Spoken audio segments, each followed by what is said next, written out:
In this video, we'll be going over the strongest faction leaders in WoW's history.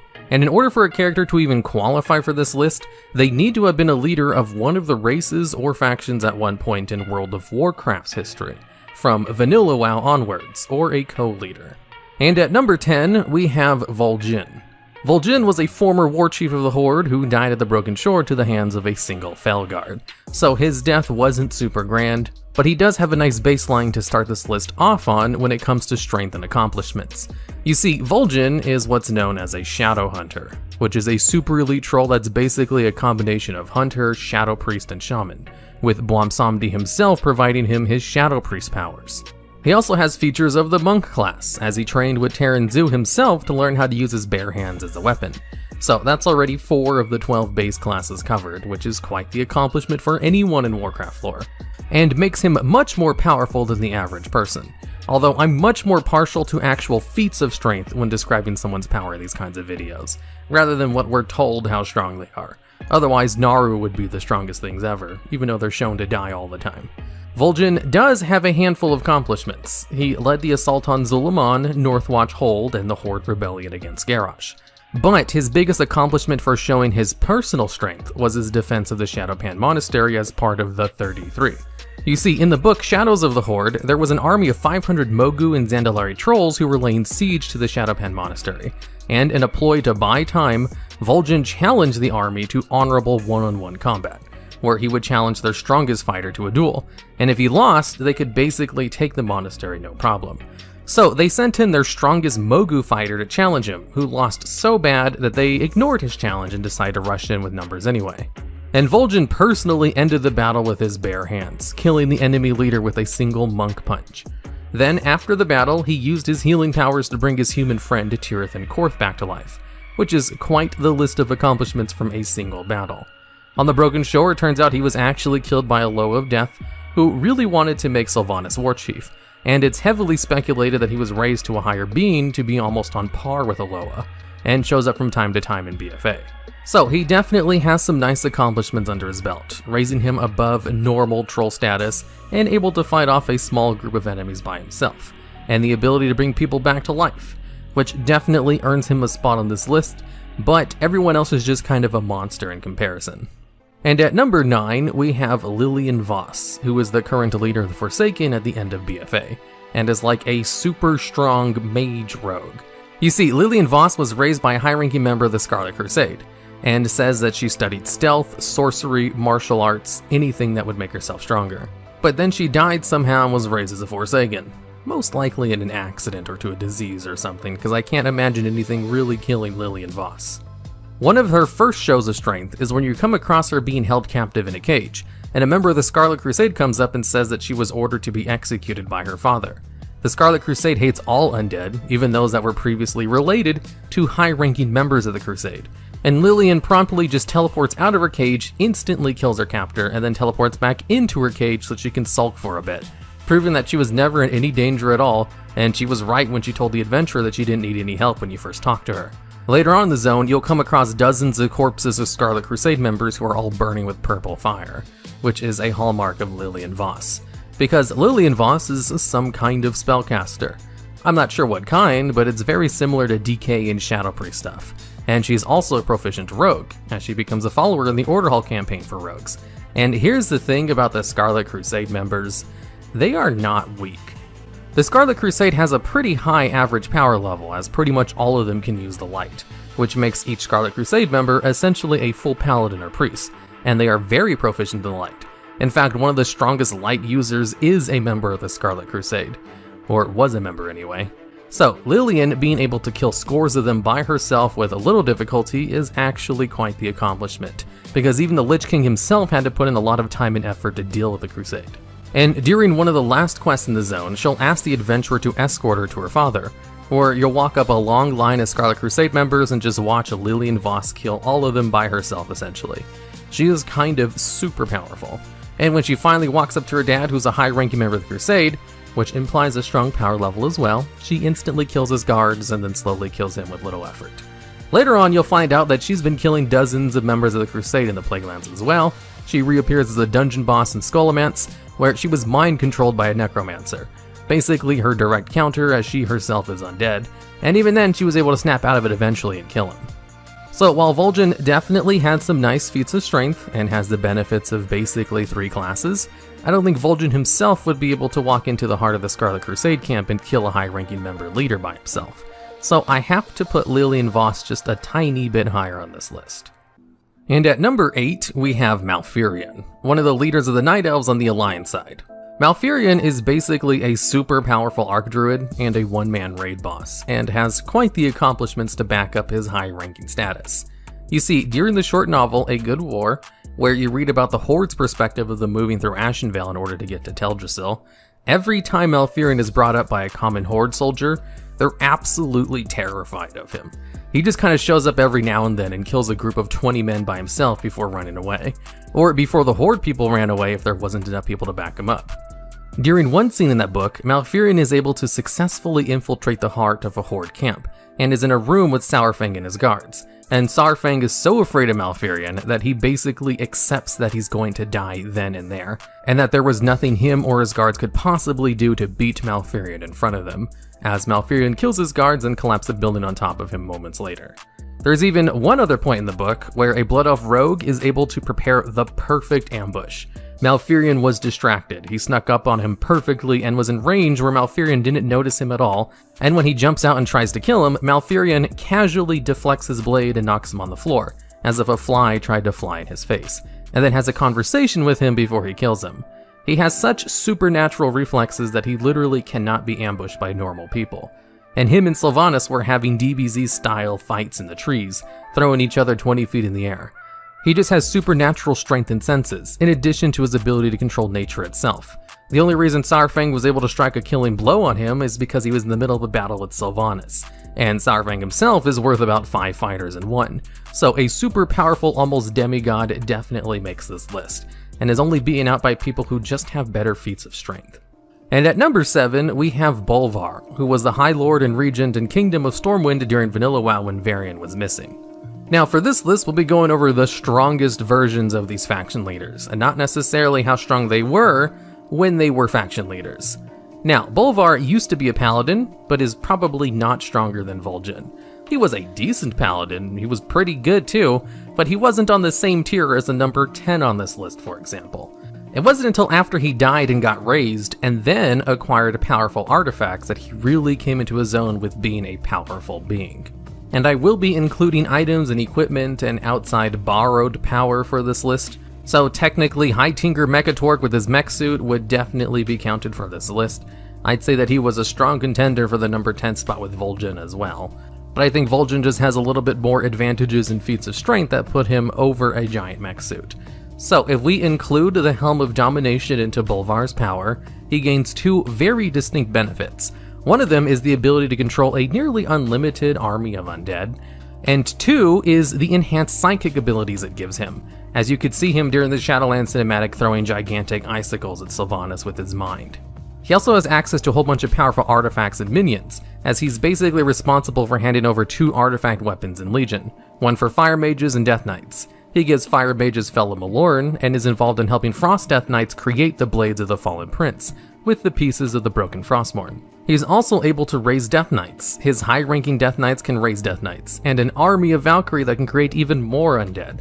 And he has gigantic skeletal dragons at his command, which even helps some of his Death Knights acquire further mounts. So the real power in Bolvar is his army, and his army could probably help him defeat all the other spots on this list easily. Maybe. There is another person who will appear on this list who was able to take him down. Individually, with just the Helm of Domination, he definitely has above average power. He could easily be on the same tier as Vol'jin or much stronger, and of course his great psychic capabilities that allow him to throw gigantic boulders with his mind definitely puts him on a high scale of power scaling. Not as high as Arthas though. There are a lot of people who assume Bolvar is just as strong as Arthas, which is not true at all, because Arthas also had the Frostmourne, which was a super powerful rune blade that made him even more overpowered. Bolvar only has the helm, which I think only slightly makes him stronger than Malfurion, and even then I might be being a bit generous putting him above the Archdruid. Although if we add in his unstoppable undead army, he would probably take number 1, but I'm kind of stripping him of the army capability and just judging him on his own power with his super powerful weapons and artifacts, which puts him at number 7 on this list. So as long as he just doesn't let someone come up to him before his army is able to wear him out, he should have no problem beating anyone. And at number 6, we have Tyrande. This is the other Night Elf leader alongside Malfurion, and she is a very powerful priest who recently got a super buff to become the Avatar of Vengeance. You see, before her Avatar of Vengeance upgrade, she was already incredibly strong, and considered to be on the same tier as Malfurion himself. In fact, part of the reason the Horde never tried to fight the Night Elves in the first place is because they thought it was impossible to take the city as long as Tyrande and Malfurion were both there. When Malfurion was defeated by a tag team of Saurfang and Sylvanas, Tyrande was trying her best to find him in the middle of a gigantic forest, and was able to use her priestly clairvoyance to find his exact location in an instant. And then when she got there, she was able to instantly disable Saurfang and freeze him in place with her light magic. And Saurfang himself is equivalent to about 5 average soldiers. So he's pretty strong too, it's just Tyrande is so much stronger. And then after the burning of her city, she underwent a forbidden ritual to gain the dark powers of her god, which seemingly made her more powerful. You see, we were told she got an incredible power boost. We saw her kill a whole bunch of Horde soldiers afterwards, but she could already do that, and she didn't really do anything that she couldn't have done before. Basically, all she did was beat up Nathanos and a Valkyrie, but she was already stronger than Nathanos and all the Valkyries, and she had the help of Malfurion, who could also do that solo. We haven't really seen her do anything with this new power yet, but we've been told it's very strong, and since she was already equivalent to Malfurion in the past, I thought I'd have to put her a little bit higher on this list, as she should be stronger than her husband now, and should also be stronger than a psychic using Death Knight. And at number 5, we have Thrall, former leader of the Horde, temporary avatar of the Earth. You see, the time period we're putting Thrall on this list in is during the Cataclysm when he was taking over the duties of the Earth Warden for Deathwing, before all the aspects lost their power. And Thrall was given the Dragon Soul in order to shoot Deathwing out of the sky, thanks to the combined power of all the dragon aspects with him channeling the power of the Earth, and Deathwing himself made on the list of the top 10 strongest raid bosses in lore. So, being able to blast a hole through him is quite the accomplishment. Although this was an incredible temporary power boost with a weapon that kind of completely countered him, which really blurs the line in which power-up should be allowed for this list, because this would also let him kill basically everyone else in the list as well. You see, outside of his temporary avatar of Earth state, Thrall is still pretty strong. He was trained to be a battle expert his whole life and was given tons of experience in arenas for the amusement of people, and he was able to liberate all of the Orc internment camps at a young age, and learned how to control the elements in order to add lightning and fire to his entourage of abilities. Although this would only really put Thrall at the same tier as Vol'jin early in his career. But by the Cataclysm, he was a world-renowned shaman, and at one point was asked by Ysera, the dragon aspect, to go to a Night Elf village in order to stop a rampaging fire elemental that they weren't able to deal with themselves. And Thrall considered this task to be very easy, to the point where he questioned why they were bothering to send him to do it in the first place. And it ended up being a good bonding opportunity with him and the Night Elves. But this should show a little something about how strong Thrall was in this time period, where something an entire Night Elf village wasn't able to handle was considered a small matter by Thrall. Thrall also fought on the back of Caligos in order to kill scores of Twilight Dragons when the aspects were fighting Chromantis, a 5-headed dragon who had the powers of all the other aspects. In order to defeat it, they needed to combine the powers of all the aspects, but obviously they couldn't use Deathwing, so they asked Thrall to substitute in his place, and he was able to fulfill the role of the aspect of Earth to everyone's surprise. And when Jaina was trying to destroy Orgrimmar with a gigantic tidal wave made of hundreds of water elementals, Thrall was able to single-handedly hold it back, which was only possible because he had the power to do it himself, if he wanted to, and could match Jaina. And Thrall has a whole bunch of other small feats of strength since he's basically one of the main protagonists of World of Warcraft, so there's many instances of him using power to do stuff. So a super powerful shaman who was strong enough to substitute as the aspect of Earth and hold back a city-destroying tidal wave definitely deserves a spot on this list. Even if in the current timeline he can't actually use his shaman powers right now. They kind of had to nerf Thrall, otherwise he'd just solve all of the world's problems by himself. Now, since this video is about power scaling, I couldn't really ask for a better sponsor for today's video than Crunchyroll, as power scaling and anime go hand in hand. Now, Crunchyroll is a great place to watch anime on any device you might have, as I routinely watch it on my tablet whenever I'm eating, and I've pretty much been an active user of the site since 2013. So if you use my sign up link, crunchyroll.com/hirumaredx, you can start your 2-week free trial. And you can watch all kinds of anime with super powerful characters as well, all professionally subtitled and going up an hour after they go live in Japan. Especially the most anticipated second season of anime in this season, Re:Zero, which is all about a guy who gets transported to another world but doesn't have superpowers and was sent into a hard mode version of a fantasy world. So it's very entertaining to see how he gets himself out of various life and death situations, all in full HD 1080p on any mobile device you might have. So make sure you use my sign up link, crunchyroll.com/hirumaredx, to start your 2-week free trial as we continue on with our super powerful characters in WoW. And at number 4, we have Jaina Proudmoore, leader of Kulturas, former leader of Theramore, definitely one of the head alliance leaders and one of the most powerful mages living on Azeroth. Now, Jaina has tons of feats of strength, and even a couple that involve her wielding a powerful artifact, like the time she almost destroyed Orgrimmar with a gigantic tidal wave thanks to having the focusing iris on her, as she would have gotten away with it too if it wasn't for Thrall stopping her, although to be fair, he was only able to barely stop her, and she could have easily pushed past him if she just decided to kill him to stop his channeling, which she almost did do before she got stopped by her boyfriend. Jaina is also seen raising a boat from the bottom of the ocean by herself in the Warbringer cinematic. During the battle for Lordaeron, she's seen controlling the boat with her magical powers in order to single-handedly turn the tide of the battle into the Alliance's favor, by temporarily freezing all of the plague and destroying the city walls by herself. And she was also the final raid boss in a raid, which is a distinction only given to super powerful people, as she fights the combined forces of the Horde in the middle of the sea after staging a successful attack on the city and killing a Horde leader. Now, Jaina has feats of strength for days. She's another one of the main characters of World of Warcraft, so she appears a lot and often. And a lot of her feats of strength are shown very prominent to all players who don't really have to dig around for it in obscure lore books, like you do with the Malfurion or Vol'jin, for example. When it comes to power scaling of characters, Jaina is always powerful. There are many moments in lore where she just completely destroys small groups of soldiers by herself with little effort, and is an absolute one-man army. The only people that beat Jaina when it comes to strength are ones who have nearly godlike levels of power. And at number 3, we have Sylvanas Windrunner, former leader of the Horde and Forsaken.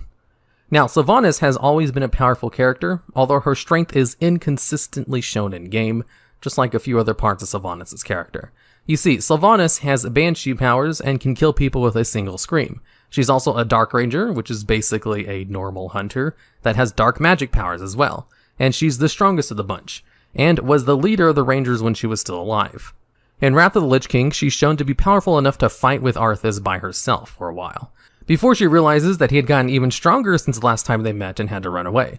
And she's the character the Horde players interact with when you're trying to escape from Arthas during the Halls of Reflection, as you basically just hold off his minions while she destroys gigantic ice walls by herself. Then in the Cataclysm, she got shot in the back of the head by a normal Forsaken and killed. Granted, if Jaina was shot in the back of the head, she would die too, but this doesn't look good for power scaling, and will definitely lead to a lot of people to think Sylvanas is a lot weaker than she's supposed to be, although the writers probably forgot she's supposed to be stronger than that too. During Legion, she's shown fighting Genn Greymane over a lantern.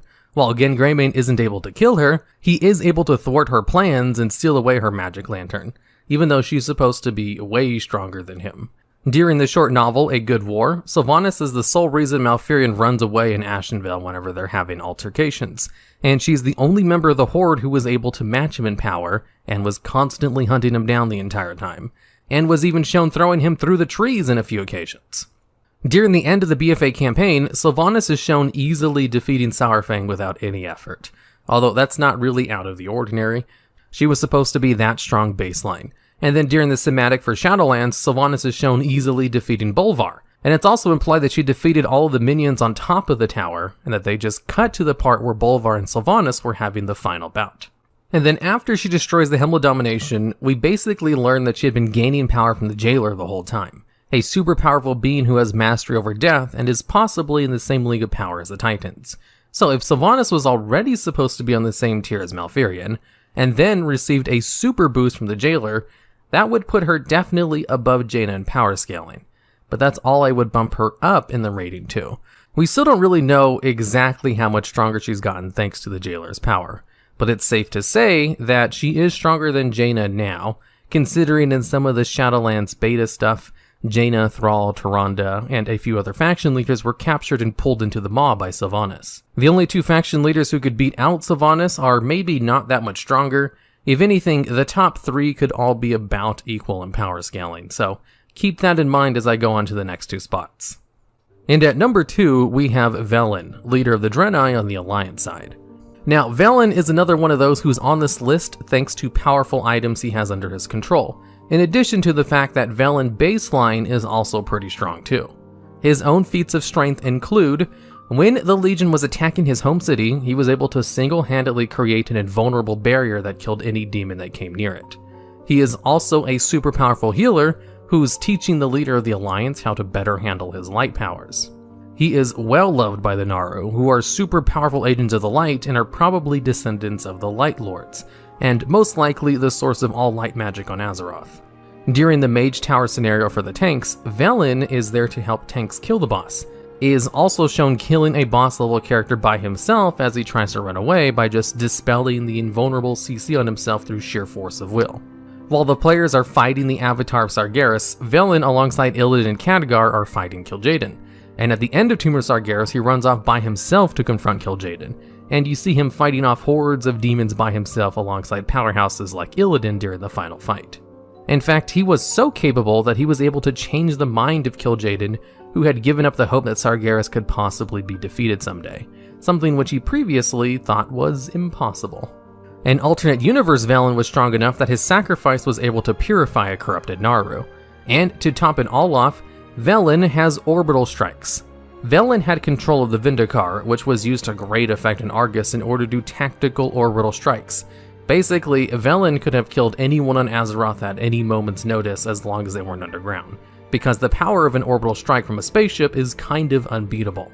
Although, canonically, the Vindicar burned out its power matrix when it blasted open the entrance to Antorus, the Burning Throne, so its orbital strike capabilities are actually not functional during Battle for Azeroth, which is why it was only used to transport troops during the war, and is kind of loosely under control of the Lightforged Draenei now in Turalion. Although borrowed power is totally okay on this list, even if they only had it for a limited amount of time, so it still counts as part of Velen's arsenal in determining his power scaling. So Velen is a combination of being physically powerful, blessed by the light, and having the best technological advantage over anyone. So Velen could have easily taken the number 1 spot on this list if it wasn't for Garrosh quite possibly cheating so hard. And at number 1, we have Y'Shaarj-infused Garrosh. Garrosh was a former leader of the Horde and temporarily fused himself with the most powerful Old God, and required the combined might of all of the Horde and Alliance leaders plus a group of legendary adventurers in order to take him down. As you know, adventurers in lore are actually a thing and supposed to be super powerful beings. Basically, all of the other previous people on this list were required in order to help take down Garrosh. And there's even a point in his fight where he shows you a vision of the future in which he wins, and successfully kills all of the faction leaders by himself, and impaled them on spikes in Stormwind. So, if it wasn't for the help of adventurers, they would have been screwed. And with his Y'Shaarj-infused body, it's very reasonable to assume he'd be able to survive an orbital strike. And Garrosh also had lots of good technology. He completely embraced goblin technology created by Blackfuse. And in fact, it was thanks to this technology that he was able to create the Iron Horde into the threat it became. He literally just brought all of the goblin technology with him to allow him to steamroll everything, and became a legitimate threat to the real world. So, Garrosh has the benefits of good technology and borrowed power, and his borrowed power was just shown to be a lot stronger than everyone else's so far. So, for now, he takes number 1 spot on this list. Although, like I said in the Sylvanas segment, it could easily be argued that the top 3 spots are all pretty within line of each other, because we don't know the full potential of Sylvanas' new power, and orbital strikes by Velen were only around for a short time, but then again, so was the infusion of Y'Shaarj with Garrosh, so that doesn't really matter much. Alright, and that's the list. Do you think there's any other faction leaders who are much stronger that should have made this list?